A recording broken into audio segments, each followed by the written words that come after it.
Alright, so today what we're going to do is we are going to start working with some templates here, and in order to do that we need to first take and create that template. So what we're going to do is start with the index.html page that we had created the other day, and if you recall, we created that with the idea that the content that we had in here was going to be reusable on most of our pages, and that is the role of a template, is it allows you to manage changes in multiple pages, so that you have a bunch of pages where they're going to have common things. It's going to have a common header, it's going to have a common footer, common navigation, etc. And so what we do is we set up a template so that if we ever need to change that information, we can change that in the template file and not have to change it on each of the pages. And so Dreamweaver allows us to do that through a process called templates. Now in other software, there are similar processes. The ability to create master pages, I think is what they're called it in Visual Studio, and then content management systems are a little bit different, but they still have the same kind of principle where you are creating templates that people can use to create pages from those master documents. So what I'm going to do is I've got the index.html page open. I'm going to choose File, Save as Template. And then what I want to do is I want to go in and give that a name. The name that I want to give that, I don't want to use the default that it gives me, the index.html. I want to use Case Studies Template, and then I'm going to save that. And there's a couple things that you'll notice. It wants to know if you want to update the links. Yes, you do. Right now that's not that important, but it does. You'll notice that it changed the relative path to access from the root. The other thing that it does is over here is it creates a folder called templates. Inside that templates folder, you'll notice that there is a case studies template.dwt. Now the other thing that you'll notice is over here, instead of working on the file index.html like we're working on the file called case studies template.dwt. DWT means that it is a Dreamweaver template.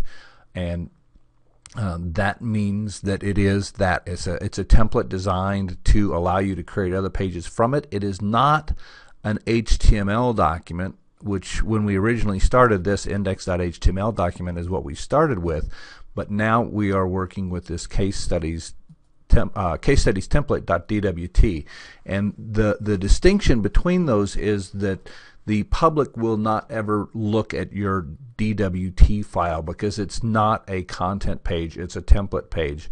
But what we want to do is we want to apply it to some of these other pages. But before we want to do that, we want to do some add some things to this page that will allow it to be more flexible as a template. So what I've done is I've gone over here and I'm creating a new section, and I'm just going to call this page name. And I'm going to select that text, and I'm again going to make that an H1.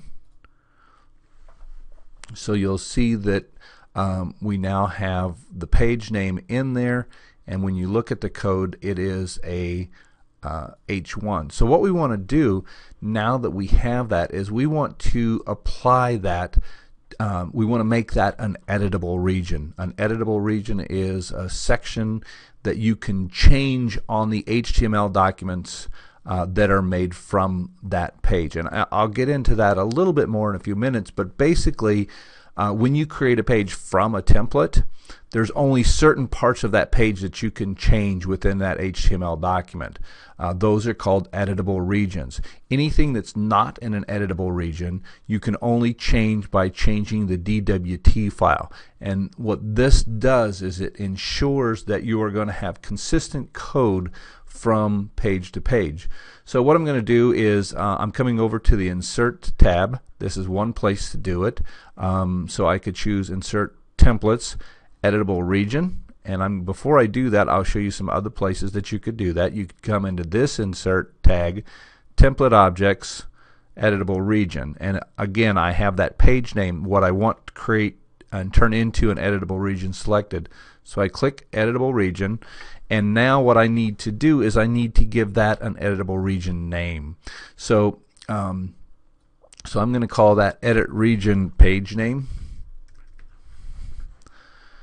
And I'm going to click OK. Now what you'll notice that when that happened, a couple things happened. First off, you'll notice this little green or whatever color your system is set up for element showed up on the page, and there's a little green bar around it. And that's indicating that that is an editable region.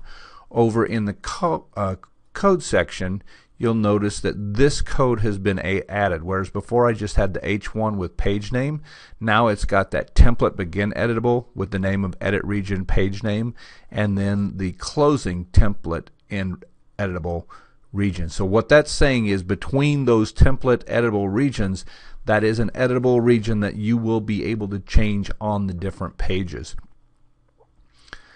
Okay, so the other thing that I want to do is I want to make sure that I've got the ability to change the main section of the page. So I'm going to go ahead and I'm going to come in here where I had put this div with the ID of main content, and I'm going to select the content inside of there. I'm not selecting the div tags, but I'm just selecting the content inside of there.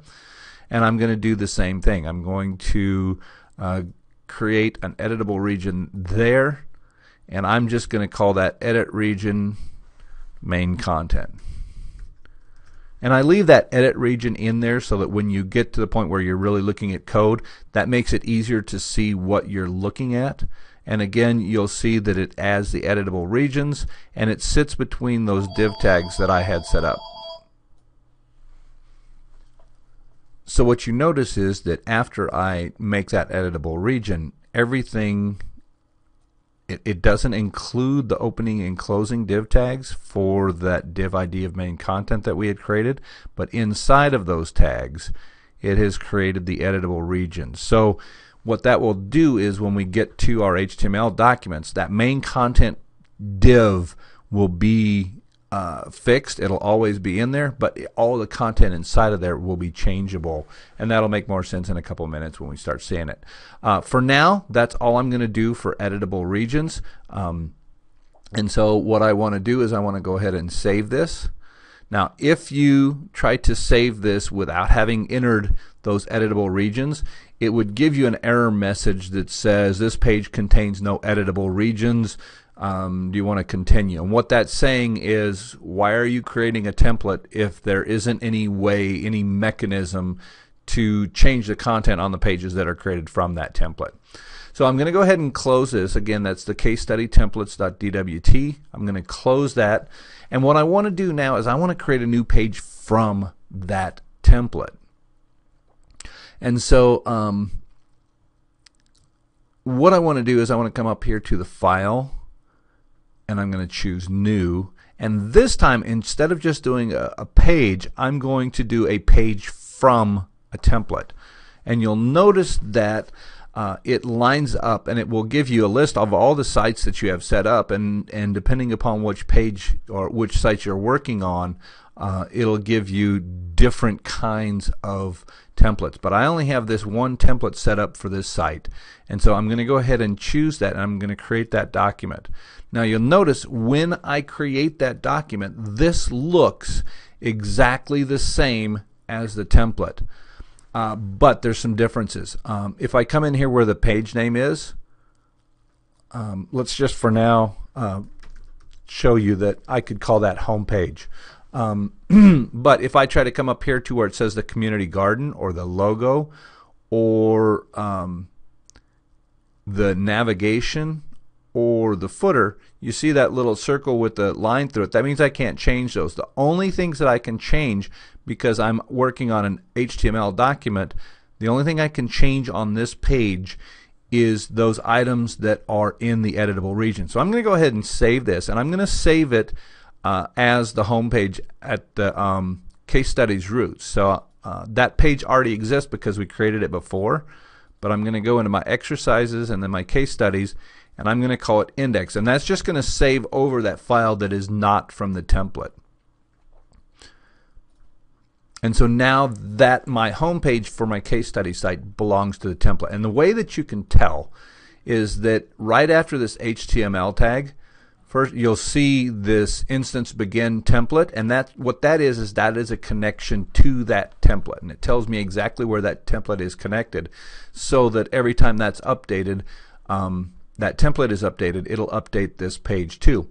The other thing that you will see is that Dreamweaver has enough intelligence to it grays out those sections that you cannot edit, and it leaves colorized those sections that you can. So I can change home page, etc., etc. So now I want to go ahead and I want to make some changes to this. I don't want to call it home page. I just want to call that home. So this is the community garden home. Again, I can't change that. And then I need to think about what is the content that I want to go in this page. And we'll get into that when we go into the next video.